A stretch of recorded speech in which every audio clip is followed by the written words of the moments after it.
COVID-19 patients are filling up Kansas City hospitals and intensive care units once again. Healthcare workers say it's starting to feel like it did this past winter when the virus was raging out of control. We got an exclusive look inside of a COVID ICU today. Here's KCTV 5's Leslie Aguilar. Right now, there are more than 80 patients hospitalized with COVID-19 in the St. Luke's health system. That's up from the 30s just a month ago. The sickest of the sick are here on the plaza, and the staff caring for them are tired, frustrated, and concerned about the direction we're heading in. For a year and a half, Dr. Andrew Schlachter has suited up in the most protective PPE possible to care for those struggling most in their battle against COVID-19. It's been very hard.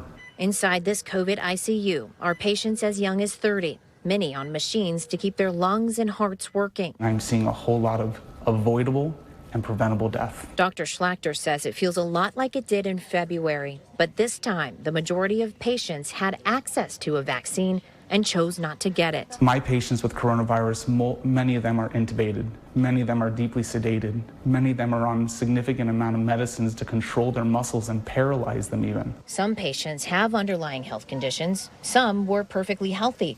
The Delta variant can hit anyone hard. With the unvaccinated population, we're seeing younger, healthier patients with much more severe disease. And it's taking a toll on the staff on the front line. In May, in June, I was like, okay, this feels like maybe we are getting back to a sense of normalcy. And then July, this month, we're like, oh, this feels way too familiar and not in a good way. Registered nurse Rachel Johnson has COVID patients from the same family hospitalized and dying in her wing. In the last year, yeah, I've seen more death than in the whole other 7 years of my career combined.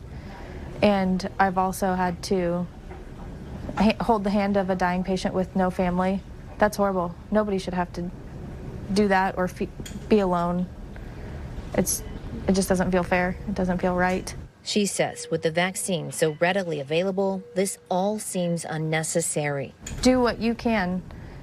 Like I said, even if it's not going to affect you, it's going to affect somebody. And yes, these healthcare workers acknowledge the fact you can still get COVID when fully vaccinated, but the chances of ending up here are much, much lower. No one wants to be my patient with severe coronavirus. My patients have a tube in their mouth, large IVs in their neck, large IVs in their arm. They are deeply sedated. They are sometimes paralyzed.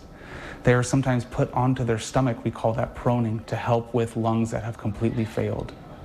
Some of our patients need to stay in a coma for weeks, if not months. Dr. Schlachter can't recall the number of patients he's seen struggle like this, but he remembers their faces. The truth of the matter is there's far too many patients and they're all inside my head. And I think about them often, the ones that we've been able to help, the ones we've been able to save, and those who we have not.